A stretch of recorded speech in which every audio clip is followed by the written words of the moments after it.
అంటే ఒక star perform చేయడానికి పడే తపన అనేది ఒక డైరెక్టర్కి మామూలు ఎనర్జీ రాదు. డార్లింగ్, నువ్వు నమ్మకపో, కేవలం నేను ఈ సినిమా చేయడం నీ గురించి తప్ప ఇంకేం లేదు, నీ మీద ప్రేమ తప్ప ఇంకేం లేదు. ఈ కథ క్రియేట్ అవ్వడం వచ్చు, మాట్లాడడం వచ్చు. ఫ్రాంక్గా చెప్పాలంటే నీతో సినిమా చేస్తున్నప్పుడు నా దగ్గర కథ లేదు. నీకు వచ్చినప్పుడు ఊరికే జస్ట్ ఒక సీన్ 2 సీన్లు చెప్పాను, ఇట్లా ఉండొచ్చు క్యారెక్టర్ అంతే. కానీ నా దగ్గర కథ లేదు ఆ టైంకి.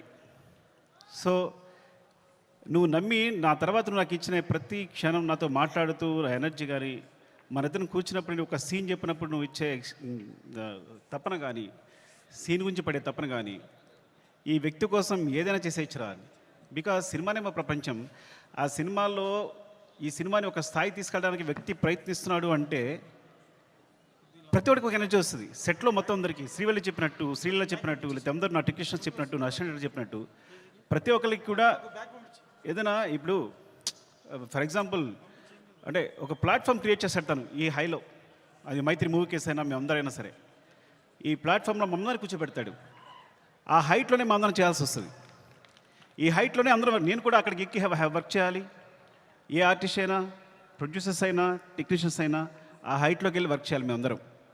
సో తను ఒక ప్లాట్ఫామ్ అంత హైలో క్రియేట్ చేస్తాడు కాబట్టి మీరు చూసారు కదా టీజర్లో ఉంటుంది, తను ఎక్కడ నిలబడతాడు చూసారా, అక్కడ మనందరినీ తీసుకెళ్తాడు. అక్కడ తీసుకెళ్ళి అందరిని కూర్చోబెడతాడు, అక్కడ వర్క్ చేస్తాడు. అలా వర్క్ చేయడం వల్ల వచ్చిన మూవీస్నే Pushpa 1, Pushpa 2. Love you darling is pure my love towards you. ఇది కథ కాదు, సినిమా కాదు, రాయడం కాదు, ఇది నీ పట్ల ప్రేమ తప్ప ఇంకేమీ లేదు. Love you so much darling, love you. ఇంకాసేపు ఉంటే అండ్